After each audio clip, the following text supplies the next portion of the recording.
Itong hinihila na to, maliit na to, ay hagdanan to, ano? Ayan, pwedeng ilipat sa kanan. Ayan, pagka may kukunin ka dun sa mataas, pwede ba rin natin yung ledges natin, yung pag-akyat sa hagdan. Ayan. Diba? Abot na abot. Oh.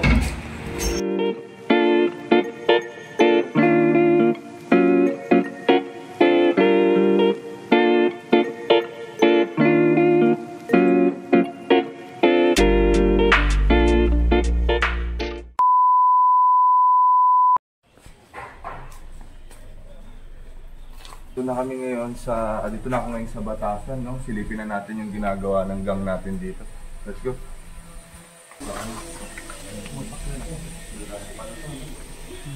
Meron pala dyan. So ayan, nag-demolish na sila. Okay naman yung jackhammer? Okay, lakas. Malakas. Yung project natin dito, wala pa. Demolish pa lang na. Si Brian, mayabang, no? Tapos na sila agad doon sa gentry. Okay.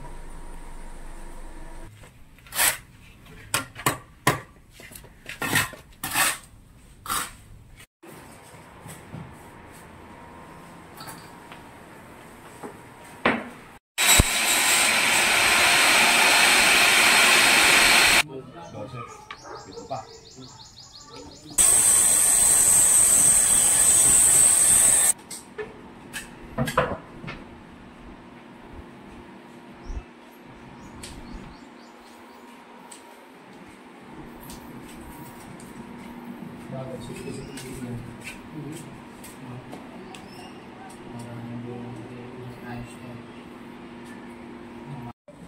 Hello mga Camacho Woodworks, no? Dito tayo ngayon sa Batasan Hills ulit.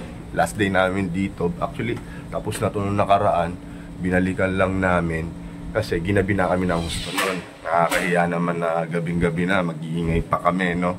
Alongside na sa site namin ngayon, binalikan namin to, kakabitan ng filler at saka kabit ng lababo, plumbings. Tapos may isang tandem box kami na papalitan kasi kulang yung pyesa, ano? Tapos mag-grout. Ayun lang, tapos na, ano? Kaya mapapakita ko pa sa inyo itong project na to. Titur ko kayo dito. Nagkaroon pa ng separate video tuloy ito, itong Batasan project natin, ano? O, abangan nyo to hanggang matapos. Pakita ko sa inyo yung ginawa namin dito sa Batasan Hills, no? Tagal na namin dito. Alright. Ayan, tour ko kayo. Malapit na to. Ayan si Kuya Brian. Kakabit niya yung pinapalitan niya na tandem box. Ayan. Ito yung gang. Sila. Kakabit ng lababo. Alright.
Hey, good evening mga Camacho Woodworks. Kamusta kayong lahat dyan? At syempre may ibang pupuntahan itong project na to kung di matapos, ano? At ayun, sa wakas nakatapos din kami dito sa project natin sa Batasan, Quezon City.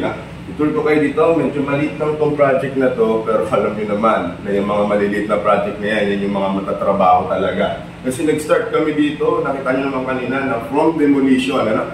From demolition, pati tiles, retiles ng sahig. Actually, hindi nagpapatagal talaga. Matigas yung mga sahig dito. Nagpabili pa ng jackhammer ang mga tropa para matibag talaga yung flooring. No? Kasi gusto talaga natin flat yung ilalim at nakaangat yung cabinet natin. ng 100 ml no, sa sahig para ma-avoid natin yung mga moisture sa sahig. At ayun, i-tour ko kayo dito. Sobrang simple lang ng detalye nito, pero meron na kaming bagong nilabas na ano dito, yung doon sa may hagdanan na ito. Pakita ko na agad sa inyo to na itong hinihilan na to, maliit na to, ay hagdanan to ano. Ayan, pwedeng ilipat sa kanan. Ayan, pagka may kukunin ka dun sa mataas, pwede ba rin natin yung medyas natin, yung pag-akit sa hagdan. Ayan. Diba? Abot na abot. Oh. Okay. Tapos dito pwede din ilipat sa kabila. Ayan.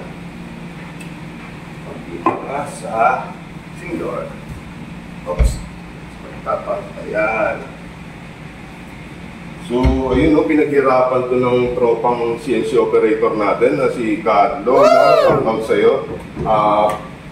Pero worth it yung paghihirap kasi ayan nagamit natin na effective talaga. At ayun, yun yung isa sa mga special na ginawa natin dito sa project natin dito. At buti na lang nagawa natin siya ng successful. Nung matibay, nakailang trial kami dyan kasi yung una, isang board lang yung ginamit namin. Mahuna, try pa sana kami mag-birch ply para matibay na plywood. So parang hindi talaga siya safe. Kaya nag-decide kami na kailangan makapal. Order namin yung board para unahin natin yung safety. Hindi pwedeng basta mamapost lang natin tapos hindi naman safe. Eto, tinan nyo itong cutlery na to. 70 module, alam nyo naman yun wala talagang 70 na module na cutlery. Kaya ginawa namin ng paraan. Dalawang cutlery, tapos merong board sa gitna na lagay ng mga kutsilya. Siyempre, ganda pa rin niya tignan. Kasi no choice ako dito kundi 700 yung module na yan kasi kailangan sumentro pa rin itong hooked up sa range hood. Ang range hood, di na namin pwedeng ilipat. Naka-tiles na yan. So yun. Ito. Sa kabila, puro tandem box to. Isang hilera na to, puro tandem box drawer. Siyempre ito corner, lababo. Hirapan kami dito sa pag-ano ng lababo kasi binalik lang ulit kung ano yung existing. Siyempre hindi naman na-save lahat ng fittings. Pero siyempre, nag-offer natin ang parang lahat. Kung hindi kami sumil ko ng mga bagong fittings. At ayan. Okay, successful naman yung ating ginawa dyan. Dito sa side na to, meron tayong mga wire basket. Siyempre, sa island, dire-drain lang natin yung height niya. Kung ano yung dating island dito, meron dito, condiments, dalawa, kabilaan yan. Okay. At ayan, nakita niyo yung dark gray and black natin, Usong-uso tong kulay na to ngayon. Magte-trend to ngayong taon na to, nakita ko to doon sa mga sinesearch ko, Black and gray. And then, countertop natin ay jet black na granite, Ayan, napakaganda ito, napakasimple lang, pero aesthetic, Siyempre. So, yun yung project natin dito sa Batasan. Ano ba yung mga next na project natin na kailangan yung abangan? Santa Teresita, sa may paan ng Bulkang Mayon, Baka may, Bulkang Mayon, Bulkang Taal pala, baka may adventure tayo doon, Yun yung mga susunod natin na project. Saka sa, sa Tandansora. Anong gagawin sa Tandansora? Walang adventure doon, Baka naghanap na lang tayo ng masarap na kainan doon. Alright, so ayan, ito meron pa pala dito, may pull down mechanism. Siyempre, nakompleto pa natin halos yung mga, mga accessories natin dito. Alright, so yun lang ulit, maraming salamat kung napanood nyo itong video na to hanggang dito sa dulo. Salamat sinamahan nyo kami sa dulo. Huwag nyo kalimutan mag-subscribe sa channel natin at sa mga kaibigan natin dyan, ang mga clients. Huwag kayong dadalawang isip na mag-message sa ating Facebook page. Gawin natin ang mga dream kitchen, So, yan ang project natin dito sa Batasan, Quezon City. Alright, B-roll!